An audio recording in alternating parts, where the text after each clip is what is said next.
Ladies and gentlemen, welcome to the Ariel Helwani Show! Back in your life on this Tuesday night, July 22nd, 2025. Hello again, everyone. Yes, for the third time today, I say hello to all of you from this very studio, from this very chair, just as we sign off from our Ariel Helwani program on DAZN, just as we're about to walk out the door. Backpacks on, goodbyes said, plans for dinner being made. Dana White drops some breaking news. And so as we do around these parts, over at the number one unbiased outlet in all of combat sports, Uncrowned, here at the HQ, we have to react to said breaking news because said breaking news is worth reacting to. Some juicy blockbuster fights announced just seconds ago by the one and only Dana White. And we shall begin with October 4th, UFC 320, Las Vegas, Nevada, T-Mobile Arena. A three-pack of fights that makes the mouth water. Holy smokes. This is a tremendous lineup. We begin with the main event, Magomed Ankalaev versus Alex Pereira 2 for the light heavyweight title. What a fight that is. Of course, it's the one that we wanted to see since Ankalaev beat Alex Pereira back in March. There was some talk of it happening in August in Chicago. Not to be. It will happen a month and a half or so later in Las Vegas, site of the crime, site of the big upset win for Ankalaev over Pereira. And since then, poking. He doesn't want it. He doesn't want to fight. Let me fight someone else. They're running it back. It's going to happen. Can't wait for that. The build, the run-up, all the talk leading up to it should be a lot of fun. That's the main event. Co-main event.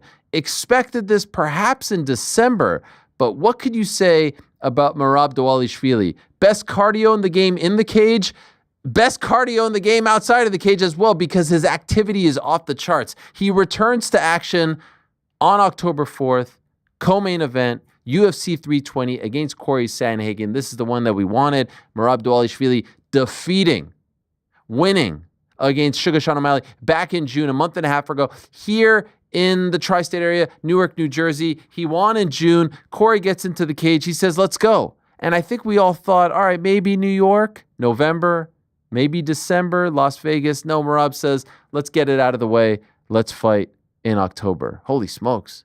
Unbelievable. So if my math is correct, that will be a September fight against Sean. That will be a January fight against Umar. That will be a June fight against Sean. And that's 4 title fights in the span of 13 months, like 12 and a half months. That's an incredible pace.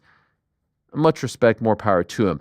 And then also on that card, third fight, gigantic fight, the returning Khalil Roundtree, who just fought back in late June in Baku. Tremendous win over Jamal Hill. A beautiful performance, in my opinion, going up against Yuri Prochaska. Yes, they are giving us this fight, a potential number one contender fight at 205 pounds on the same card in which the title is being defended. I love this fight. This is the fight that I wanted to see after Yuri beat Jamal back in January in Inglewood, California. That was his last performance. I thought they would book them. They didn't. They booked Jamal against Khalil Roundtree in April. That fight got scrapped. They moved it to June. Roundtree proves his point, 5-round, dominant performance, and now these two are going to fight. That fight is going to be absurd.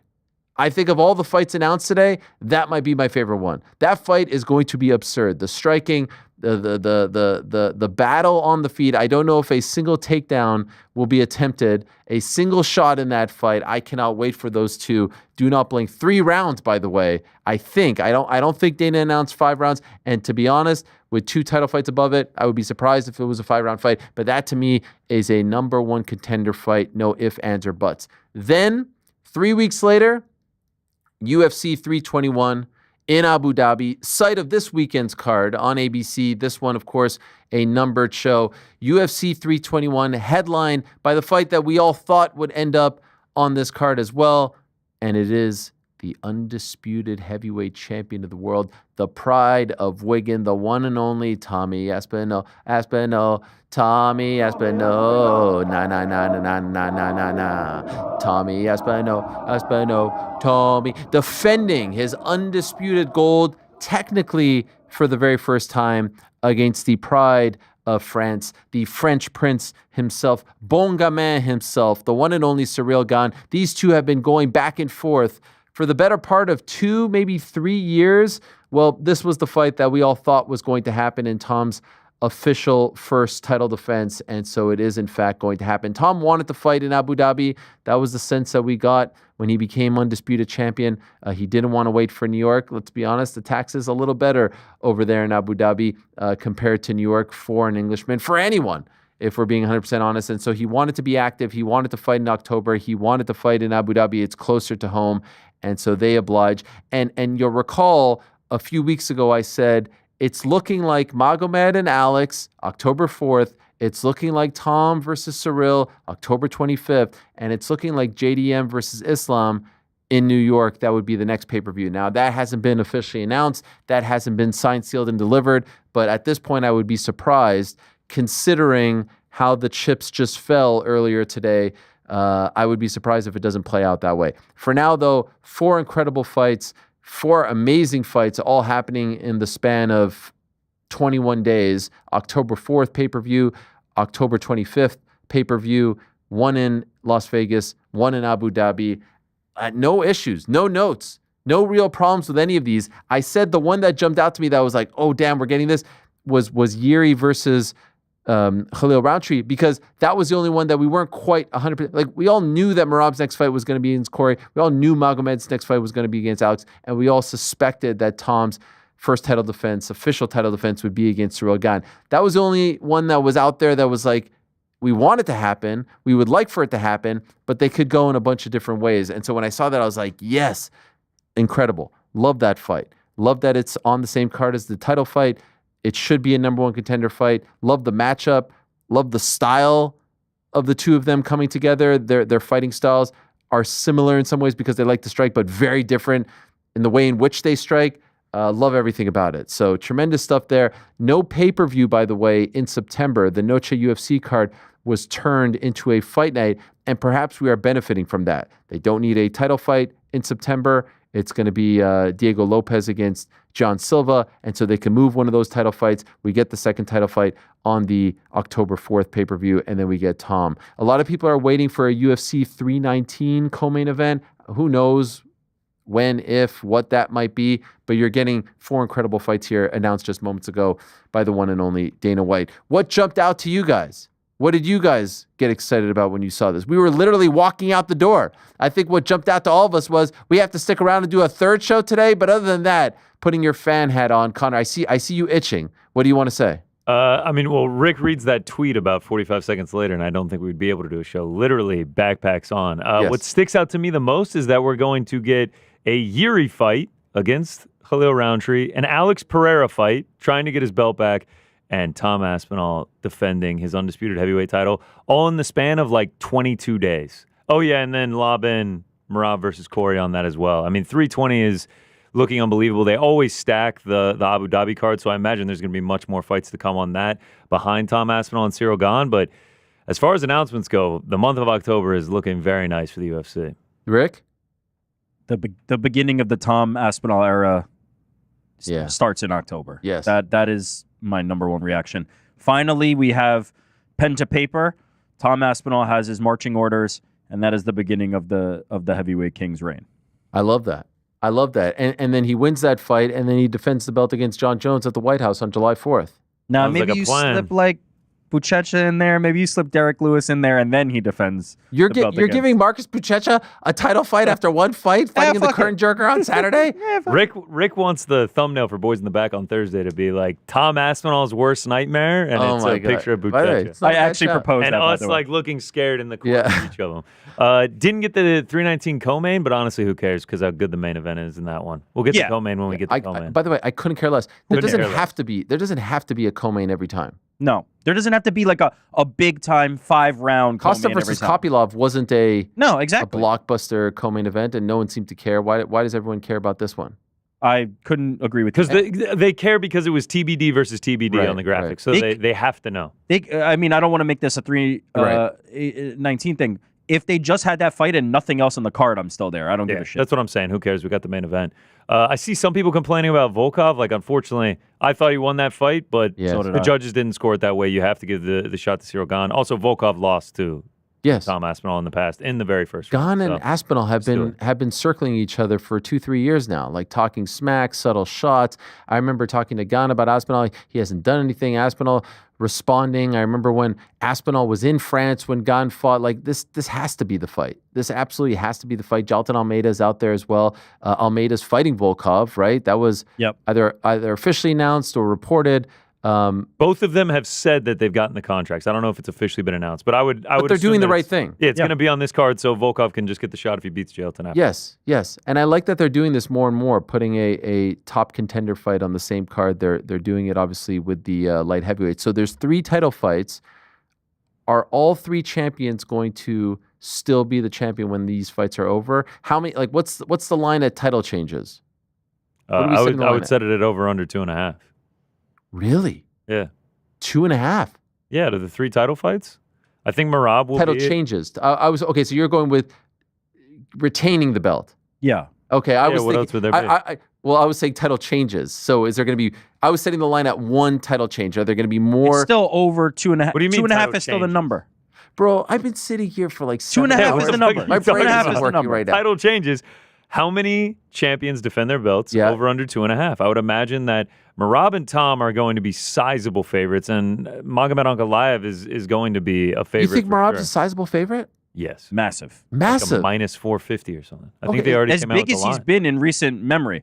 By the way, he was an underdog to Usman. I mean, Umar or Magomedov. By the way, I think Merab was an underdog to Sean O'Malley the first time, was he not? The first time, yes. Not slight underdog. Not in the rematch. He was a big-ass underdog to Umar. He was a big underdog to Umar. So really? The books have finally caught up. He was a sizable favorite against Sean. He's going to be one against Corey as well. I think 2 of the 3. You think 2 of the 3 are going to retain? Alex Pereira's demise, huh? No, I'm predicting Merab retains. Tom retains. Got it. Alex Pereira gets his belt back. Okay. All right. Yeah. Oh, you're right. Oh, duh. He's not the champion. Yes. He is not the champion. Man, that's a big one for Alex. That's a gigantic one for Alex. And is it though? Truly. I think he wants it back. I think he really doesn't like that's not the thing, though. You're saying it's a gigantic thing for Alex. I don't agree. I think a best case scenario is he loses and now he's a heavyweight. I don't think this is a big fight at all for Alex, which is why I was secretly holding out hope that he would be a heavyweight. We'd seen the recent things about him being quite heavy in weight, no pun intended, and Tom Aspinall taking notice of that. I don't think that was accidental. I would have loved to see Tom Aspinall already moving up to heavyweight, but I do know, as he has said to you, as he has said to others, this is he wants the belt back. I understand that impulse, but I think the bigger fights, the bigger days ahead are heavyweight Alex Pereira. So I don't, even with a loss here, to me that feels like a recoverable situation for an Alex Pereira. It goes, okay, Magomed had his number, he moves up, and there's a ton of exciting things in a division that needs him. So I don't think it's more personal for him at this point. Well, that's I agree with. But in that case, if Magomed Ankalaev wins, then being a Yuri fan, you hope that he beats Halil and then he can get the shot. Because if Alex Pereira gets the belt back, I can't imagine they're going to do Yuri Alex 3. Yeah, I mean, there's a lot of things that have to... What, no Magomed rematch? Like a third one. Oh, yeah. A trilogy. I guess they would do the trilogy. Would they? I don't know. I don't know if they would. Would they? He had to win 10 fights in a row or whatever. Would they? To get the shot. I do see some lines for 320. Magomed Ankalaev. Let me guess. Yeah, please. Magomed Ankalaev. I want to take a guess, too, after. Minus 175. Okay. Rick? I'm going to go minus 135. Wow. Ariel, almost on the nose. Minus 180, Magomed Ankalaev. Oh, plus 155. love it. What do you think of that, GC? That feels steep to me. Yeah, I don't know. I'm biased towards Alex Pereira. That fight was very close. I don't. And what is Pereira? What is Pereira? Plus 155. Okay. Merab Dvalishvili. Okay. Okay, well now you guys got me a little worried here, but I'm gonna say there's respect for Corey. Well, I'll say minus 310. Okay. I'll go minus 400. Minus 335. Bookmaker Helwani over here. Wow, he's good. I know nothing about gambling, but I'm good at these line guessing games. Okay, let's have one more. Tom Aspinall Wait, versus and by the way, Jon. what's Corey? Corey is a plus 275. Okay. Tom Aspinall, I'll say minus. First thing that came to mind was minus 550. I'll go minus 450. I'll take the 550. Tom Aspinall minus 400. Cyril Gahn. Wow. Helwani, very good. Okay. And what's Cyril Gahn? Plus 300. I feel like these numbers. What about Yuri and Roundtree? Nah, no line. Nothing, Just the title fights for now. Yeah, no, I get that. Love all of these. I mean, like I said, no notes. There's no one that I think is getting passed up. We all kind of suspected that these were the next guys in line. I can't lie. I didn't expect the Merab Corey this soon. That to me is the biggest shock. Yeah. That to me is the biggest shock. Just because he just fought in June, he had talked about maybe wanting to fight in New York. I think when we spoke in Las Vegas, I was trying to convince him, hey, New York's the place to be. This is a great story. It's your sort of return to your adopted home state, your hometown, blah, blah, blah. But Merab's a freaking beast, man. The thing is, Merab is blowing through all these guys, and let's just say he wins, because I'm not saying it's a cupcake fight, a fait accompli. I mean, I have so much respect, so much love for Corey Sandhagen, and I think he will be. I think Corey Sandhagen is going to be his toughest fight since. When was the last time Merab was in like a real? Umar was not like an easy fight. He lost the first 2 rounds of that Umar fight. Yeah, I always kind of felt like he was going to figure it out. I did too, but on paper, like Umar gave him a load. Radhavashvili has a chance to be the fighter of the year if he's able to defend his belt against Corey Sandhagen. That's 3 title defenses. Yeah. Easy. Yeah. Against elite competition. Magomed would be in the. I mean, I don't even think there's anyone who will have fought 3 times as far as a champion is concerned. Dricus will be at 2. Yeah. After the Hamzat. I mean, unless he sneaks Unless one he in. gets another one in. Yeah, in December. Tom wouldn't have fought. JDM is going to have 2. Now JDM, if he beats Islam, you know. Oh, okay, all right. If he beats Islam, then now we get into the conversation of like, what is his 2 more valuable than Merab's 3? Yeah. Ilya could potentially do another. Volk might be comeback fighter of the year. Ilya might do another, maybe. Yeah, Pantoja maybe one more, but Merab's in a nice position. Very short list if he's able to beat Corey Sandhagen. Yes. I love that. I love the fight. I mean, I can't believe it's happening so soon, to be honest. But I love the fight. Love it on paper. Love the matchup. Love the dynamic between the two of them. Love the main event. I mean, that's a great card. On paper, very good card. That's better than the International Fight Week card. Yes, those top 3 fights are fantastic. The last one that happened at T-Mobile, way better. Yuri and Alex on the same card is just like sign me up, and then you're putting Merab versus Corey. It's great. And I like that they gave Tom his wish. I like that they gave Tom what he wanted. He wanted to fight in Abu Dhabi. He wanted to fight.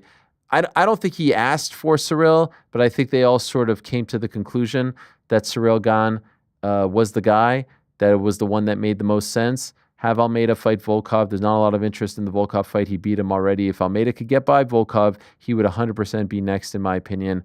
And would you have even considered Derek Lewis? I think they made this determination before Derek Lewis fought. Yeah. Y'all are sleeping on that Waldo Cortez Acosta Sergey Pavlovich fight in Shanghai. By the way, Derek Lewis is probably like 1 away at this point. Oh, he's 100% 1 away. Which is crazy. He wins 1 more by knockout. He is getting the title shot. By the way, don't sleep on my boy Buchecha. You can get a big win. By the way, he's not that far either. I could see a couple. I don't know if he can win a couple. Let's see. Buchecha? He's got a ranked fight this weekend. No, I know. That's what I'm saying. I don't know if he can. He has to win. We have to see him actually do what he's capable of doing. They need They need them. All the bodies that they can get. Including Alex Pereira. Black Beast at the White House? Could you imagine? Black Beast at the White House. Could you imagine? I didn't even think of that. Dana says that he needs someone he can trust. It's not like Black Beast pulls out of fights. He did have a back problem one time at the 11th hour, but you can just picture Derek Lewis talking about doing it for America. Oh my gosh! Like maybe that's what he said on the phone. Maybe that's what he said on the phone when he talked to Trump when he got his Trump. It's all there. It's coming. I forgot about that. It's all swirling. Trump's a big Black Beast fan. Clearly, they saved it. They saved it for the White House. Shout out. True or false? Jon Jones will be in attendance. No, false. Please. No. Where in Abu Dhabi? Yeah. No. Sit in the front let's row. not. No. If the UFC did that, it would be promotional malpractice. Really? What? It would be could like Yeah, the shadow is finally about to clear. We are finally about to begin the Tom Aspinall era of the UFC's heavyweight division. Tom Aspinall is undisputed champion. He is about to defend his title against Cyril Gane, who I don't give much of a chance of beating him. And all of a sudden, you cut to cage side, and the looming shadow of Jon Jones is sitting right there. It would be absolutely idiotic for the UFC to do What that. you do is you trot the winner out from Volkov versus Jailton and have him sit cage side. And then 100%. You do that for Tom sure. turns to them and he's just the like, Josh Fan. who's that? Yeah. I don't even know this Jamoke. Get him out of here. If Jon Jones is going to get back into a feud with Tom Aspinall, and that is actually going to be the White House fight, you have infinite time to do that. Yeah. And the moment Jon Jones declares that and the UFC gets behind it, it won't need heating up. It will instantly heat back up. You don't do it in October. Okay, I'm setting the line at 2 minutes and 2 seconds. Tom Aspinall's average fight time. Thank you to our good friends over at Champion for reminding us of that. The gear is fantastic. Does he beat Cyril Gane in over 2 minutes and 2 seconds or under? If that's the line, are we taking the over or the under? I'm taking the over. I will also take that. I don't think Cyril Gane will be as keen to engage as some of his past opponents will. Yeah. How long did it take John to beat Cyril Gane? It was like Very I think short. 3 minutes, right? Three or 4 minutes, yeah. I don't even know if it took that long. First takedown. I don't think it was choked out. 4.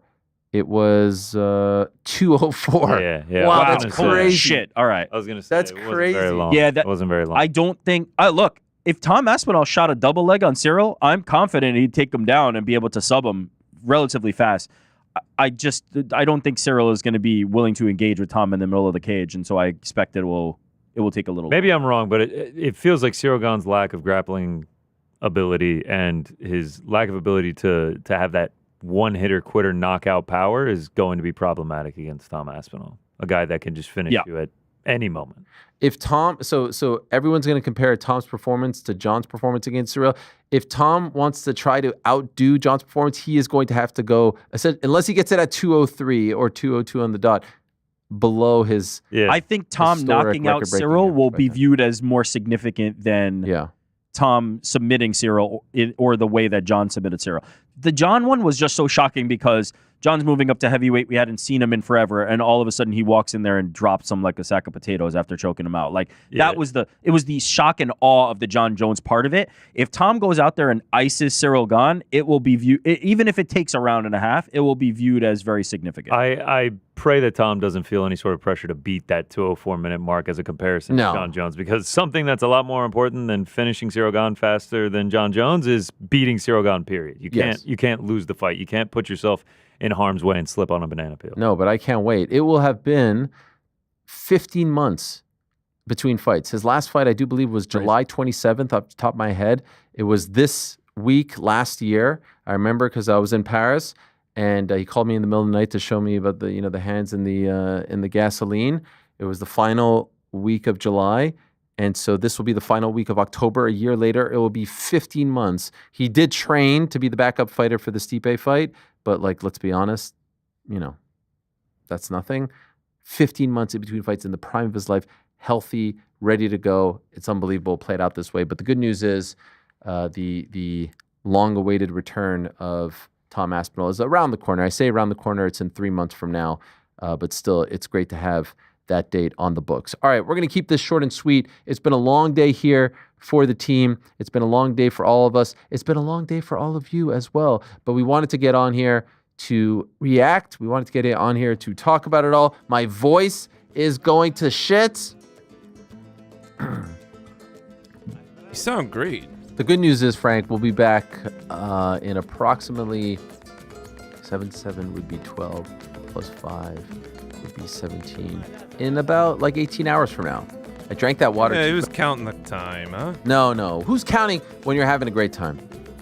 But we'll have more to react to tomorrow on the program. It is Wednesday, so On the Nose is tomorrow. arielhelwani.substack.com is where you can leave your questions and comments. Like I said, tomorrow on the show, Darren Till and Luke Rockhold in a virtual face-off. Can't wait for that. Plus, Tony Ferguson is going to join us.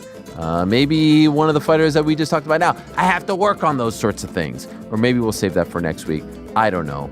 Haven't figured it out yet. Like I said, it's been a long day, but really wanted to come on here and talk about these 2 blockbuster fights. And I appreciate Dana White announcing them just before we left. I don't know if everyone shares that sentiment, but it's nice to get it out of the way and react fresh. Those are the perks of staying a little longer, a little later on Tuesdays, because we like to play 2 on Tuesdays. On this particular Tuesday, we like to play 3. And I think the last time he did this, it was also on a Tuesday, if memory serves me correct. That is correct. Yes, because I remember us being here late. And so perhaps he's looking out for us. Perhaps it's almost like he waited for the DAZN show to come to an end and then broke the news, hoping and praying that we can react. Guess what? It all worked out. Lovely, lovely stuff. UFC 320 and 321 have some blockbuster fights attached to them. We'll talk more about those fights tomorrow. For now, though, for one final time, good night from New York City.